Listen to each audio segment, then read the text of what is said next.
All right, let's take a trip to the Big House where Utah came up with a big win over Michigan. Rod Zundel survived the storm in Ann Arbor.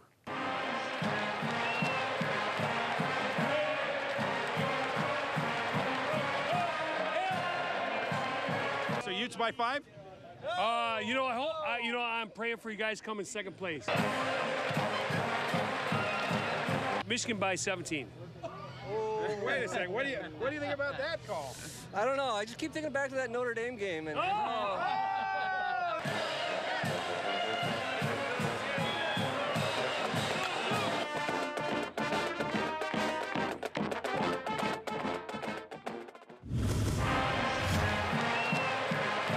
And that cues us to welcome you in to the Big House in Ann Arbor, Michigan. Gardner steps up and throws over the middle. Funches catches it, and then he is absolutely destroyed. Brian Blecken applies the wood at the 40-yard line and jars the ball loose. Screen pass to Bubba Poole. Poole at the 15, 20, 25, 30, 35, 40, 45, 50. To the 40, to the 30, and dragged down at the Michigan 25-yard line. Tom Hackett will hold. Chase Dominguez will snap. Low snap, kick is high, it's away, it's up, and it is good. Kalen's going to come up and take it at the 35-yard line. To the 40, outside 45, 50. There he goes! 45, 40, 35, 30, 15, 10, 5. It's a touchdown! 66 yards! Kalen Clay to the house! It's one of those dream come true things. You know, growing up, I used to wake up and watch these guys play every morning. So to do it in a Big house, it's one of those things I would never forget. What is he doing? He lands on his head, the helmet comes off, and he's down. He's done. He's down. Yeah, it was definitely scary. Definitely need to be smarter about flying in the air like a pterodactyl. I'm like, boy, what you doing? Thompson, inside screen, ball deflected, intercepted, and returned for a touchdown.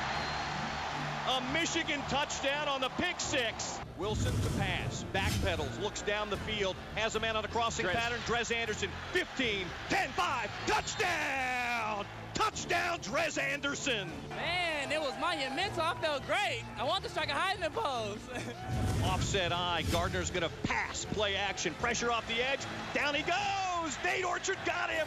Oh, man, we played with passion and energy today, man. Came in with energy, we came prepared. It was the Big House, man. Like you said, we want to turn the Big House to our house. Gardner to pass, steps up, throws, intercepted! Gianni Paul! Picks it off at the Michigan 47-yard line! Out of the hold of Tom Hackett from the 48-yard attempt. The kick is away, it's high, it's end over end, and it is good! Good spot, kick high, end over end, and it is good! How about you, Andy Phillips?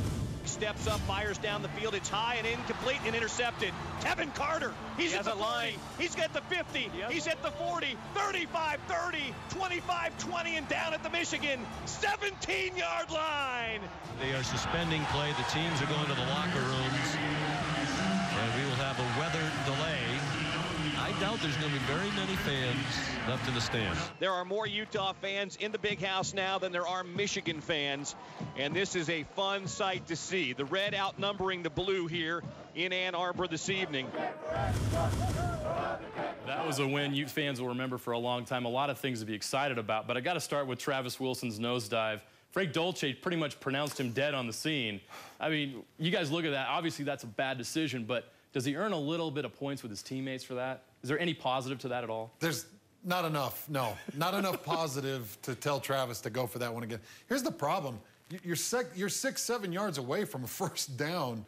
It's not that important for him to dive at that moment. He's got to be smarter. Yeah, I think his teammate called him a pterodactyl. Drez had said that. So we can't be having him do that. And you saw the difference when he went out and when he came back in. Kendall threw that interception when you didn't have Travis on the field. But you see him in that second half right immediately when he's back on the field, running the team down, and you see that there's a definite leadership quality that Travis has, that it's a difference maker. You know, it comes down to decisions, really. You know, if you watch Peyton Manning against that Seattle Seahawks front seven, Peyton's making decisions, getting the ball out quick. Travis Wilson does the same thing. He gets the ball out quick. You look at Kendall Thompson, he was making a little bit taking a little too long in his decision. So you needed Travis Wilson out there with his quick decision to help that offensive line, because Michigan's front seven was solid, and they're going to get there, and they got there against Kendall. They couldn't get there against Travis. That was the difference. And you saw efficiency from him. He was 14 for 20, was over another 8 yards per pass attempt, no interceptions, no fumbles, led the Utes to a victory. It's clear they need Travis healthy to win this season. We saw that in that game. Defense was fantastic, though, for the Utes. Finally, Hans, some takeaways. Yeah, it was nice to see, right? 3 interceptions, Christian. Woo! 3 picks. Started with Brian Blecken. He got this thing started. He got the party started. Then Gianni Paul picks it off, finds his lane. Terrible quarterback play. Oh, my gosh. I don't even know where he was trying to throw it. I wanted to see Gardner stay in this game. Of course, they pulled him. And then you see right here, Tevin Carter gets involved in the action and finds the ball, comes down with it, and has a nice little return, some good blocking here. Tevin Carter is a tank. This kid is like Nate Orchard in the backfield. Yeah, he looks exactly like him. I get confused between 8 and 9 all the time. I know. He is absolutely delivering bombs, and there you go, Nate Orchard. You know, and not only did Nate Orchard play great, he had 2 sacks. Jared Norris had 2 sacks himself. The Utes come up with 4 turnovers. I'm pretty sure they didn't have 4 turnovers all last season. It's just they're playing with a lot of passion and energy, as Tevin Carter mentioned. They're really emulating what Kalani and Coach Witt have taught, and you can see this defense is playing with a lot of hunger, and they want to show to all the Pac-12 folks and even all of the nation that this team is for real and they can beat anybody. All right, guys, great stuff. We'll do it again next week. Yep. Utah opening this Pac-12 season against Washington State at home. How about this? 2 undefeated teams right now in the state of Utah. Reason for everyone to be excited right now. Can't beat it. Except for the Aggies. Enough time to talk about them, but